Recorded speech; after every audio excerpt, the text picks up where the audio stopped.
Experience से बोल रहा हूँ, ये किसी किताब में से पढ़ के नहीं बोल रहा, जो महसूस करता हूँ वो बोल, जो 17 सालों में मेरे साथ जीवन में हुआ वो सारी बातें आप लोगों के बीच में रखूँ।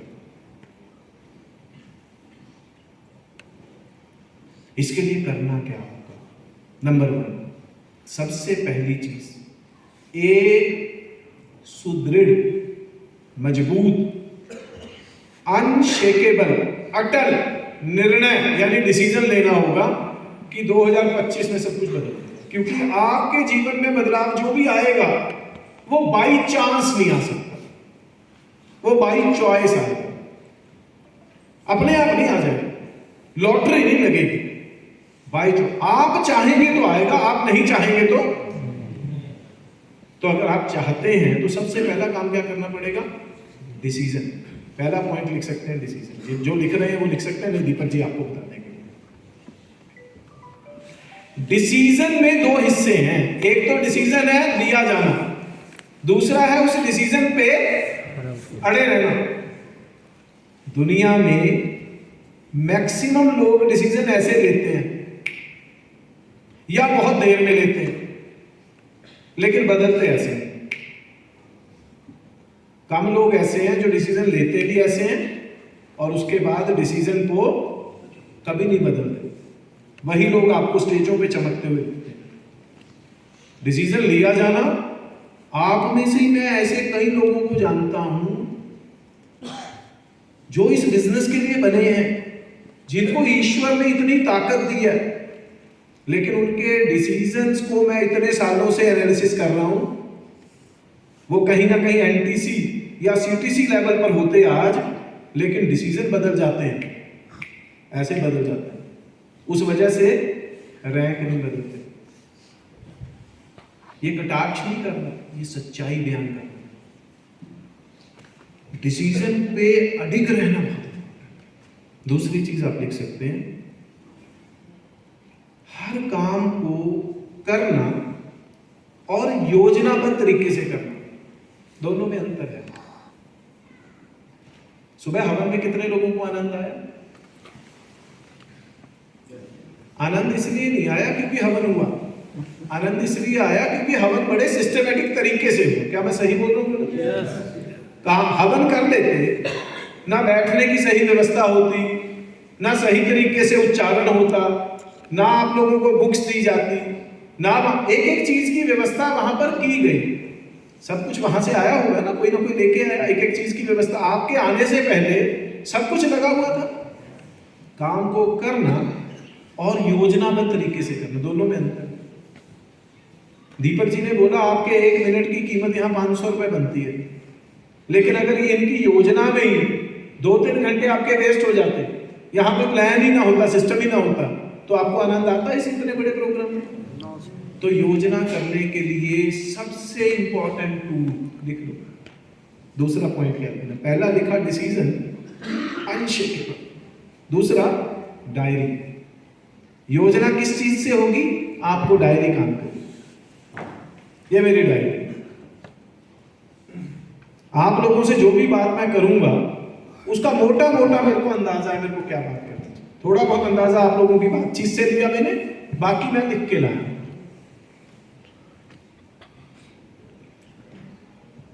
कौन से दिन कौन सा काम होगा, कैसे होगा। अभी यहां से निकलूंगा 2 बजे, मेरा एक सोशल इवेंट में मेरा ट्रेनिंग सेशन, 2 घंटे की ट्रेनिंग है। अब वो 2 घंटे की ट्रेनिंग में मेरे वो विषय अलग है, बिल्कुल वो है सुखी जीवन के मंत्र। वो प्रोफेशनल लाइफ से कोई लेना देना नहीं उसका, लेकिन उसमें क्या क्या बात करनी है वो सारा सेशन यहाँ तैयार है। अगर ये डायरी नहीं होगी, क्या मैं इफेक्टिवली बात कर पाऊंगा? बताओ। नो सर, भूल जाओ। आप सुबह से लेके रात को सोने तक क्या क्या करते हैं? घर में दूध लाने से लेके, सब्जी लाने से लेके, अपनी घर की ड्यूटी से लेके, अपने ऑफिस की ड्यूटी से लेके, इस बिजनेस की ड्यूटी से लेके, बच्चों की ड्यूटी से लेके, सोशल ड्यूटी से लेके, एक एक चीज उसमें लिखिए। इतने बजे यहाँ, इतने बजे ये, इतने बजे ये, तभी तो कर पाएंगे। नहीं क्या होगा? एक चीज हो जाएगी, एक चीज छूट जाएगी। तो डायरी टूल है। जिसको बदलना अपने जीवन को, पहले डिसीजन लेना पड़ेगा, फिर एक डायरी लगा लो। आपकी लाइफ का हर मिनट वो आप नहीं चलाएंगे, कौन चलाएगा? डायरी चलाएगा। डायरी को आप चलाएंगे, डायरी आपको चलाएगी। आज सुबह मैंने हवन करना था, कितने बजे करना था? 7 बजे। मैं 5 बजे का अलार्म लगा के सोया, 4:48 में मेरी नींद खुल गई। और ये मेरे साथ जनरली होता है, अलार्म कभी नहीं मेरे को सुनना पड़ा।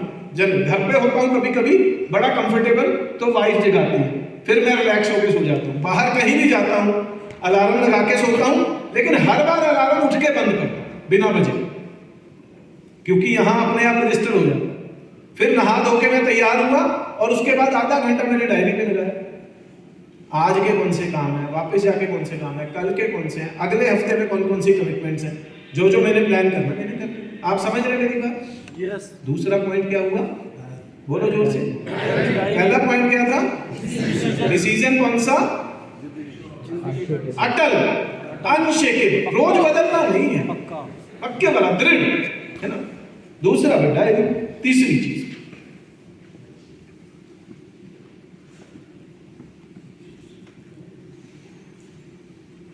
अगले साल के लिए 3 टारगेट फिक्स करें, 3 गोल फिक्स करें।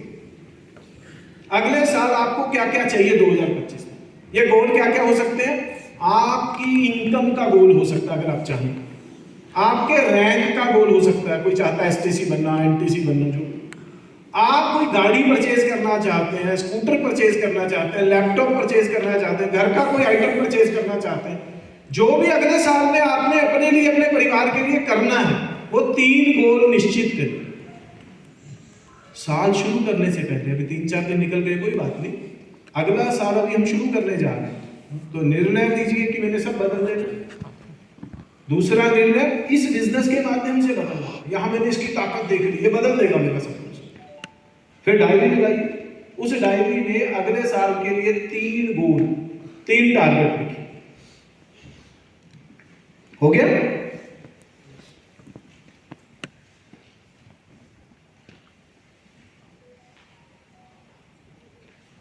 अब सबसे इंपॉर्टेंट पॉइंट, दीपक जी आप लिखिए, set your priorities accordingly. Hindi में लिखना चाहें, अपनी प्राथमिकताओं को इसी हिसाब से निश्चित करें। यहां मार खाता है आदमी सबसे, बड़े से बड़े लीडर मैंने इसी पे मार खाते थे।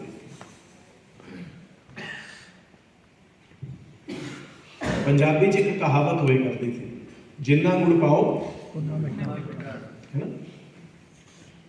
आपको जो चीज चाहिए उसकी एक कीमत है। अगर आप एक शोरूम पे जाएंगे 5 लाख रुपया देके, तो 5 लाख रुपए में मर्सिडीज घर नहीं ला सकते, 5 लाख रुपए में अल्टो आएगी। क्या मैं गलत बोल रहा हूँ? अगर मर्सिडीज चाहते तो क्या करना पड़ेगा? उसकी कीमत चुकाने के लिए तैयार रहना पड़ेगा। सही है? ये जो सृष्टि है ना, ये भगवान ने जो ब्रह्मांड बनाया है, इस ब्रह्मांड में किसी चीज के ऊपर किसी का नाम नहीं लिखा उसने। हर चीज पे आप चाहें तो अपना नाम लिख सकते हैं। कैसे? उसकी कीमत चुका के। इस ट्रिप पे कोई तय थी कि इन लोगों को लेके जाना हमने, किसी का नाम तो फिक्स नहीं था। फिक्स क्या था? जो ये कॉन्टेस्ट अचीव करेगा उसको ये 2 दिन घुमा के लाएंगे, यही तो तय था। तो जिन्होंने अपना नाम उस पर लिखा मेहनत करके, वो यहां आज बैठे। जिन्होंने चाहा वो नहीं बैठे। सिर्फ चाहने से नहीं हुआ, जिन्होंने उसकी कीमत चुकाई वो यहां आके बैठ गए। जिंदगी में जो भी हासिल करना चाहते हैं तो उसके लिए कुछ कीमत देनी पड़ेगी। तो अगर आप चाहते हैं इस बिजनेस से आपको ये 3 गोल अचीव हो, इस बिजनेस से आप वो अल्टीमेट ड्रीम अचीव करें, इसी बिजनेस से 2025 में पूरा साल, 1 साल में आपका पूरा जीवन बदल जाए, अगर आप ऐसा चाहते हैं तो अपनी प्रायोरिटीज को उसी हिसाब से सेट करना पड़ेगा। अपनी वर्किंग प्रायोरिटीज, आप जो काम करेंगे उसमें चॉइस नहीं होगी। मूड बनेगा तो चला जाऊंगा, मूड नहीं बनेगा तो जिस दिन समय मिलेगा तो चला जाऊंगा, ऐसे नहीं होगा। अपनी प्रायोरिटीज को सेट करना पड़ेगा। इस बिजनेस की एक्शन प्लान को अपनी फर्स्ट प्रायोरिटी पे रखना पड़ेगा। क्या मैं सही बोल रहा हूँ? मुश्किल नहीं है, आसान है। जो जो चीजें बताऊंगा आपको लगेगा बहुत आसान है तो मैं खरीदूंगा, लेकिन उसी से हो जाएगा, आसान चीज से ही हो जाएगा। मुश्किल क्या है? वो आसान चीज आप निभा नहीं पाओगे। आज बता दो, सारे नहीं निभा पाओगे ऐसा नहीं, कुछ लोग निभाएंगे, सब लोग नहीं निभा पाएंगे। जो निभाएंगे अगले साल विनर कैंप में वो आपको यहाँ स्टेज पे नजर आएंगे। जो नहीं निभाएंगे वो फिर क्या कहेंगे, हाँ ट्रेनिंग से मजा तो आंदा, प्रोग्राम भी अच्छा था, अपने तो हो नहीं पाया। बस आप कर सकते हैं, आप में ताकत है, लेकिन आपको अपने एटीट्यूड को बदलना नहीं। तो सेट अपनी प्राथमिकताओं को बदलना। कौन कौन सी चीजों को आपको अपनी प्राथमिकता में शामिल करना है प्रैक्टिकली? अब तक सारी बात हो रही है थेरेटिकल, इमोशनल, मजा आता है, अच्छी लगती है। अब बात होगी प्रैक्टिकल। अब नीरस होगी क्योंकि करने की बात आएगी, लेकिन करने से होगा, सुनने से बोलो, सुनने से, जोर से बोलो, सुनने से नहीं होगा, जानने मात्र से नहीं होगा, करने से होगा। सुनने से, जानने से, फिर करने से, फिर हो जाएगा। क्या क्या करना? नंबर 1 डिसीजन तो हो गया। नंबर 1 डिसीजन बोला, दूसरा डायरी बोला, तीसरा सेट योर प्रायोरिटीज, है ना? नहीं, तीसरा बोला 3 गोल निश्चित करो अगले साल के, है ना? उसके बाद प्रायोरिटीज। अब प्रायोरिटीज में सबसे पहली प्रायोरिटी आपके डे की प्रायोरिटी, दिन की प्रायोरिटी क्या है? मेरा दिन शुरू होगा तो 5 AM क्लब की मीटिंग में जाऊंगा। आप उसको क्या बोलते हो? LCC, लिख लो, LCC मीटिंग। ये आपकी प्रायोरिटीज का हिस्सा है डेली की। फिर बहाना नहीं है, और किसी को नहीं कहना, शीशे में खड़े होकर अपने मुंह पे थप्पड़ मारना आज मैं गया नहीं। कारण कुछ भी हो, कारण कुछ भी हो, किसको डांटोगे? अपने आप को। सजा किसको दोगे? क्योंकि मैंने अपनी प्रायोरिटी सेट करने के बाद निभाई नहीं। अगर मैं नहीं निभाऊंगा तो अपनी सक्सेस से एक स्टेप पीछे चले जाऊंगा। ये करना ही, मतलब अगर साल में 365 दिन है, छुट्टी नहीं मिलेगी एक भी दिन, एक सिंगल छुट्टी नहीं होनी चाहिए। और ईश्वर कृपा करते हैं जब आप छुट्टी ना लेने का मन बनाते हो। मैंने पहले 90 दिन का प्लान किया, मेरे को लगा, मैंने कहा 90 दिन मैंने पुगाना, मैंने शेड्यूल ऐसे बनाने हैं, अगर मैं कोई ट्रेन लूंगा, फ्लाइट लूंगा तो इस तरह से लूंगा ताकि मेरा उस समय पे कोई दिक्कत ना आए। अनफॉर्चुनेटली उन्हीं दिनों में शेड्यूल ऐसे बने, 7 दिन के गुजरात ट्रिप पे चला गया बस में। कितनी बार ट्रेन में जाना पड़ा, 10 बार फ्लाइट में जाना पड़ा, लेकिन कुदरती तौर पे जहां मैं पहुंचता था वहां ऑटोमेटिकली सिग्नल आ जाता था। उस समय सारा दिन सिग्नल ना मिले, लेकिन जिस समय मेरी माइग्रेन शुरू होती थी स्वाभाविक सिग्नल आ जाता। मैं कि ये ईश्वर कृपा कर, मैंने अपनी प्रायोरिटी सेट की कि मैं ये मीटिंग छोड़ना नहीं चाह रहा किसी भी कीमत पे। ईश्वर कह रहा है तो चिंता ना कर, मैं तेरे साथ खड़ा। उसके बाद मैंने 90 दिन पुगाया, उसके बाद 90 दिन पुगाया, उसके बाद 90 दिन पुगाया, उसके बाद एक और 90 दिन पुगाया। कितने हो गए? 90 90 90 90 90 9 5 45 नहीं, 4 बार पुगाया, 9 चौका 36, 360 376 दिन, 377 डेज, 377 दिन, एक सिंगल मिस नहीं हुई। और एक दिन तो ऐसा आया बीच में जिस दिन बाई चांस मेरी चेन्नई की फ्लाइट एग्जैक्ट उस समय पे थी जिस समय पे मैंने हेलो बोलना, जब मेरा नंबर था, तो मैंने सौरभ जी को बोला मैं हाजिरी लगाना चाहता हूं, हाजिरी मेरी एक भी मिस नहीं हुई, ये भी नहीं होनी चाहिए, लेकिन मैं फ्लाइट में चढ़ते चढ़ते ऑन करूंगा, तो एक बार हेलो पार्टनर्स आप बोलोगे तो एक बार मेरा नमस्ते करवा देना। मैं फ्लाइट में चला, उसने हेलो पार्टनर बोला, मैंने नमस्ते बोला, और सौरभ जी ने बोला अब आप छोड़ दो मीटिंग। मैंने कहा नहीं, अभी फ्लाइट हम बैठ गए अंदर, अभी 5 मिनट में उड़ेगी, तब तक सिग्नल है, तब तक मैं ऑन रखता हूं। और पता क्या कमाल हुआ, फ्लाइट ही डिले हुई। अंदर बोर्डिंग के बाद फ्लाइट जनरली जब बोर्डिंग कर सारी सवारियां बैठ गई और वो फ्लाइट 40-45 मिनट उड़ी ही नहीं। जब हमारी मीटिंग कंप्लीट हुई फिर वो कहता जी अब सिग्नल आ गया, अब हम फ्लाइट के लिए लेते हैं। मैं हैरान हो गया। मैं इन सब चीजों पे विश्वास नहीं करता था, लेकिन ईश्वर आपके पीछे एक अजीब सी ताकत छोड़ के रखते हैं अगर आप सच्चे दिल से काम करते हो।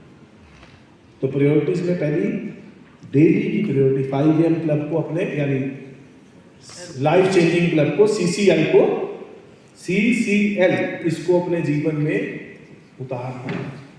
दिन शुरू होगा तो CCL में मैं प्रेजेंट रहूंगा। ये पौना घंटा अब पूरे साल के लिए मेरा नहीं है, ये बिजनेस का है, मैंने दे दिया। अब मैं इससे चोरी नहीं करूँ, कितना भी जरूरी काम हो चोरी नहीं, किसी भी शादी में जाऊं, किसी भी दूसरे फंक्शन, ये मेरा टाइम निकलेगा। मेरे को बहुत अच्छा लगा जब मैं हवन कर रहा था, तो आप में से कुछ लोग ऑनलाइन मीटिंग में थे, मैंने उनको मना किया कि आज आप बंद कर दो उसको।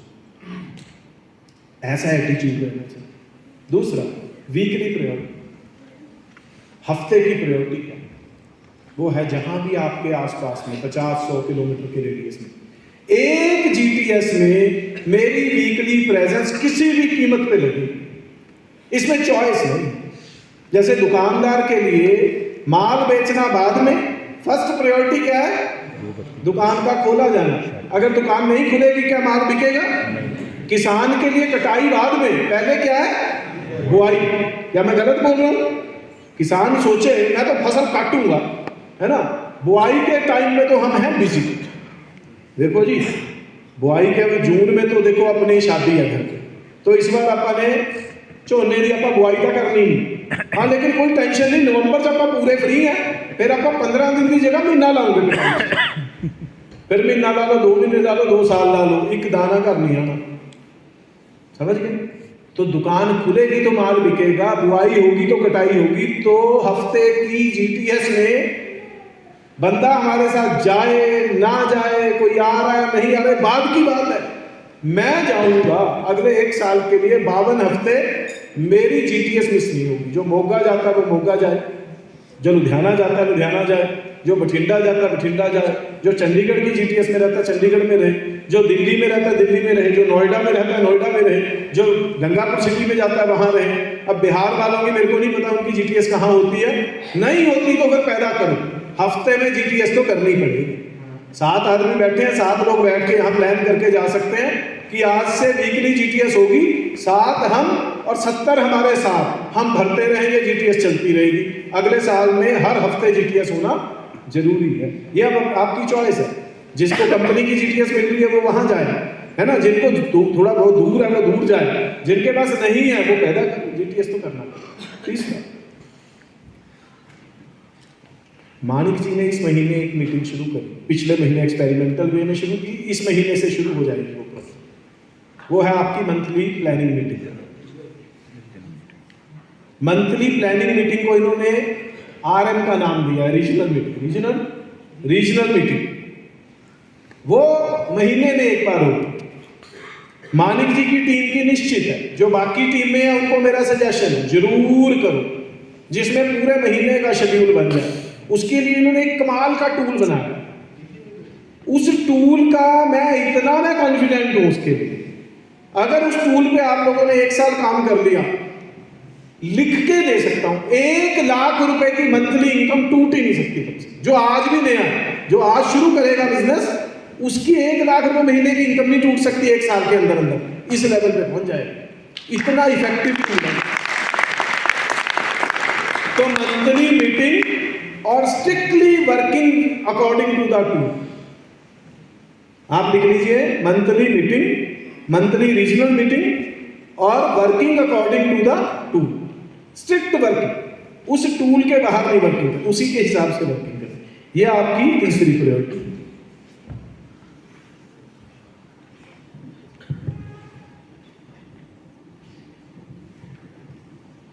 बस छोटी छोटी 3 चीजें बोल के अपनी बात को खत्म कर। सुबह हवन हुआ था, कितने लोगों को अच्छा लगा? आप लोगों को पता है हवन की संपूर्णता सिर्फ पूर्णाहुति से नहीं होती, उसके बाद एक और चीज भी होती है। किसी को ध्यान है तो याद कराओ, मैं तो भूल गया, आपने भी याद नहीं कराया।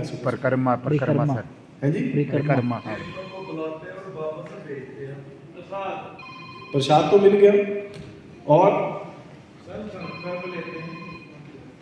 यार जो हवन कराने वाला होता है उसकी दक्षिणा दक्षिणा हाँ, हवन की संपूर्णता बिना दक्षिणा और दान के नहीं होती। हवन का नियम है दक्षिणा यज्ञ ब्रह्मा को, जिसने भी हवन कराया उसको यज्ञ ब्रह्मा बोलते हैं, और दान किसको? किसी ना किसी सामाजिक संस्था को जो उस यज्ञ कराने में सहायता करती है, जो वो कंडक्ट करती है। समझ गए?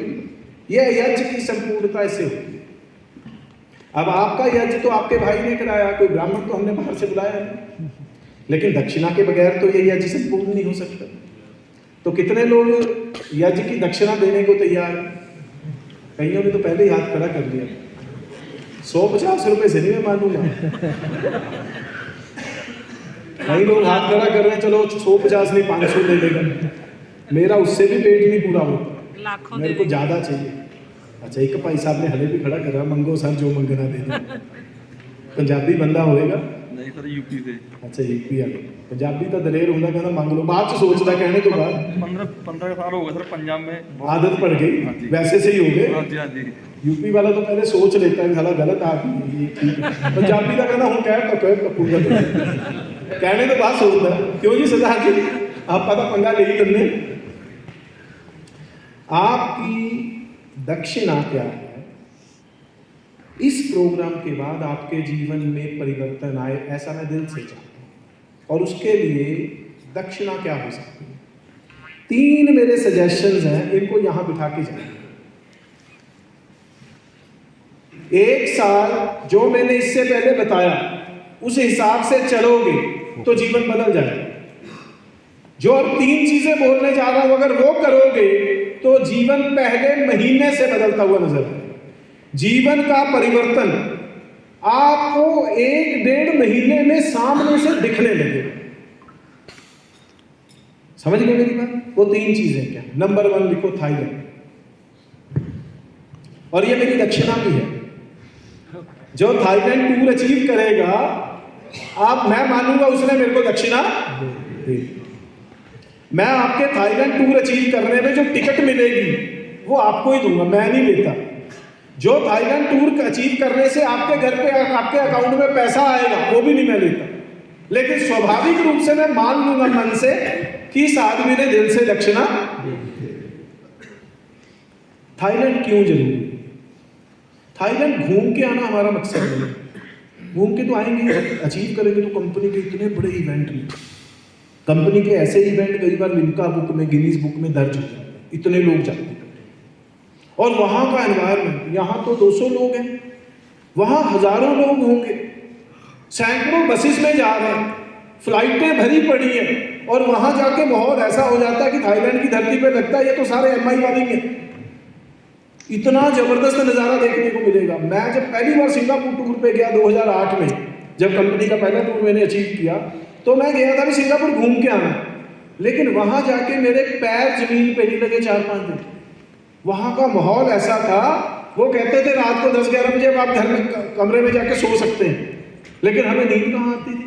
हम वहां कमरे में जाके कपड़े बदल के फिर बाहर आ जाते थे, और जब बाहर आते थे तो हर गली में, हर होटल के पास वाले मोहल्ले में, हर बाजार में सारे अपने ही लोग दिखते थे। मैंने कहा तू भी आ गया? कह रहा हम तो नींद नहीं आती, ये तो मेला लगा हुआ है। ऐसा माहौल तो हमने जीवन में देखा ही। उसने ऐसा ट्यून किया माइंड को, उसके बाद लगा जीवन में कुछ भी हो जाए, मर जाएंगे, इस प्लेटफॉर्म पे सक्सेस तो हासिल हर हालत में।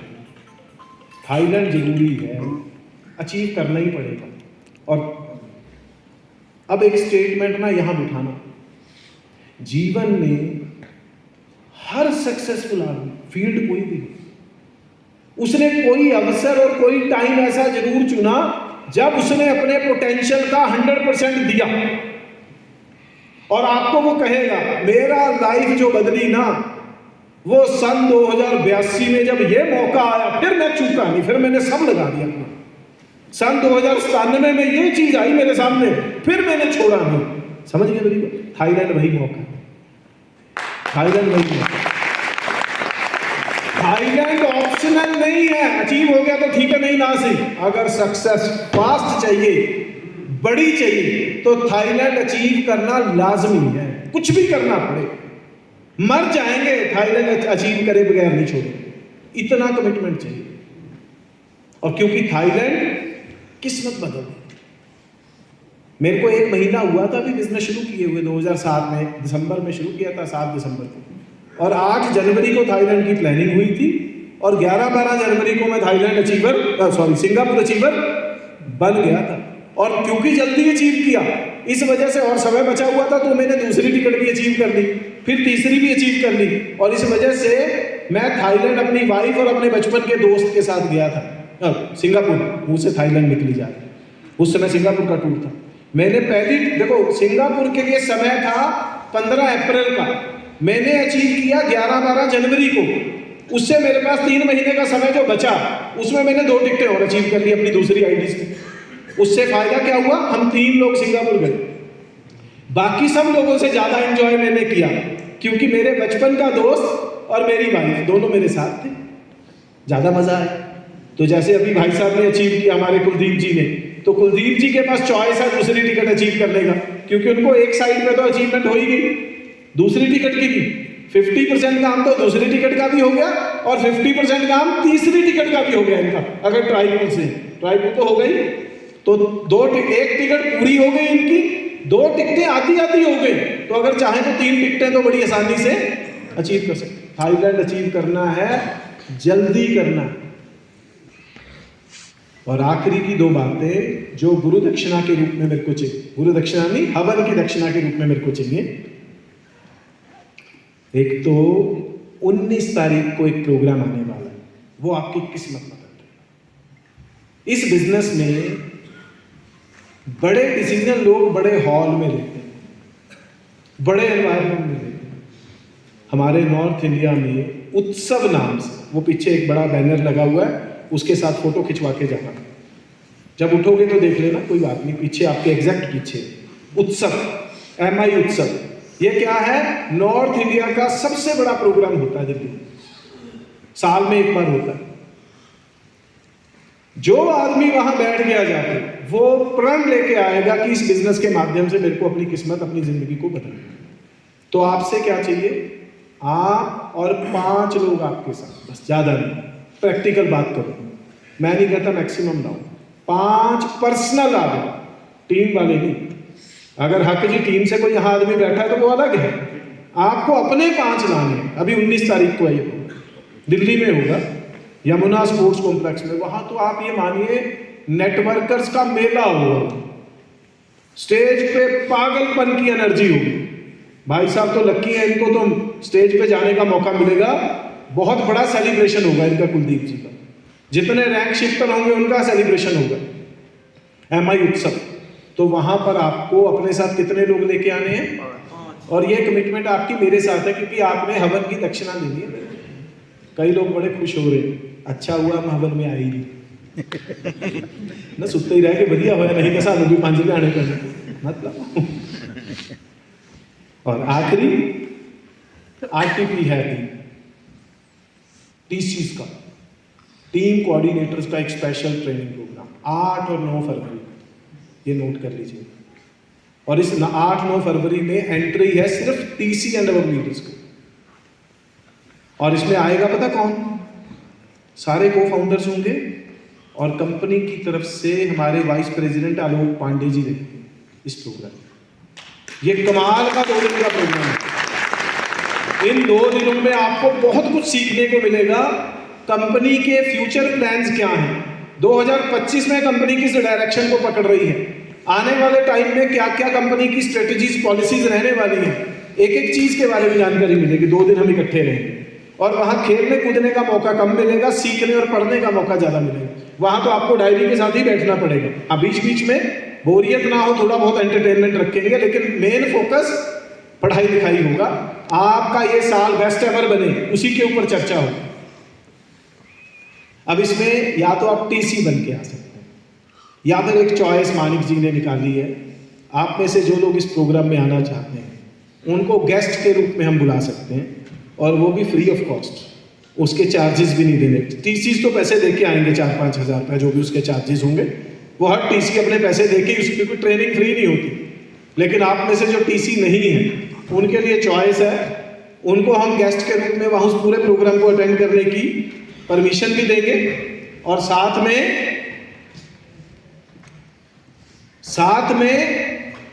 फ्री ऑफ कॉस्ट वो 4-5 हज़ार भी खर्च लेनी पड़ेंगे, लेकिन उसके लिए आपको क्या करना पड़ेगा, अपने लिए कुछ इनकम बनानी पड़ेगी। आप जो अगले उस प्रोग्राम से पहले केड़ी डेट तक है जी, उसकी आखिरी डेट क्या है, 31 जनवरी। 31 जनवरी से पहले जो भी शुक्रवार होगा, चेक कर लो, देख लो केड़ा 31 जनवरी तो पहले शुक्रवार।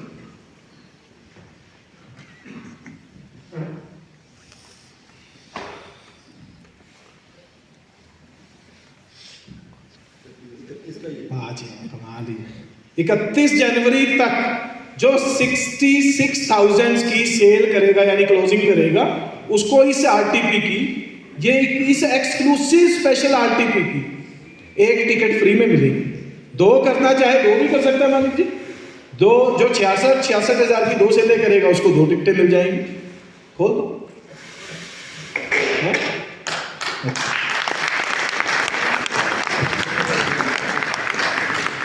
दीपक जी रहूंगे इस प्रोग्राम, कंफर्मेशन है। अरे कमाल है, दीपक बजाज जी और आलोक पांडे जी दोनों रहने वाले इस प्रोग्राम। दीपक बजाज जी और आलोक पांडे जी दोनों रहेंगे इस प्रोग्राम। 3 चीजें मैंने आपसे हवन की दक्षिणा के रूप में मांगी जो आपके लिए ही है। आप जीवन भर याद करोगे कि उस दिन दी हुई दक्षिणा आज भी 10 साल बाद भी याद करोगे, 20 साल बाद। जब कभी 20 साल बाद कोई अमेरिका में, कनाडा में या सिंगापुर में कोई ऐसा ट्रेनिंग प्रोग्राम चल रहा होगा जब 10,000 लोग बैठे होंगे, तो आप में से कोई आके मेरे को कहेगा, विकास जी शिमला में उस प्रोग्राम में मैं आपसे मिला था, आपने कुछ पॉइंट्स नोट कराए थे और वहाँ ये जो लास्ट वाले 3 पॉइंट थे ये मैंने घर जाके गांठ बांध ली थी और ये तीनों मैंने किए थे।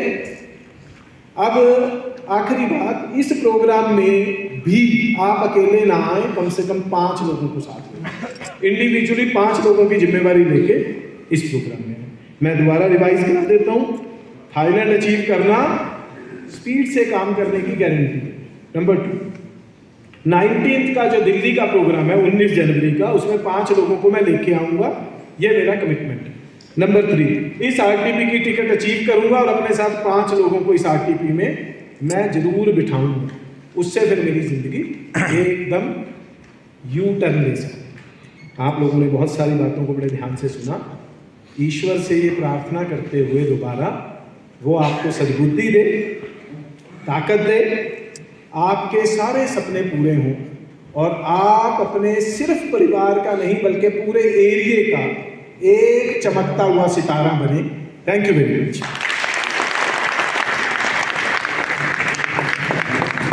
जबरदस्त क्लैपिंग का सफर विकास का थैंक्स।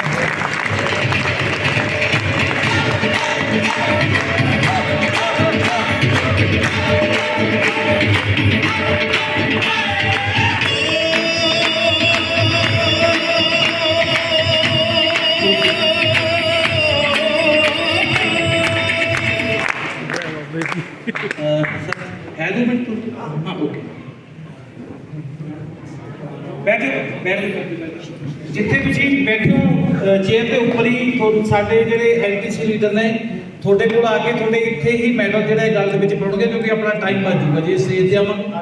हाँ मैं वही कराउण लगे जी, तो मैं कहना कोई चेयर तो हिले ना, प्लीज़ बैठ जाओ, अपना जल्दी नाल बैठ जाओ।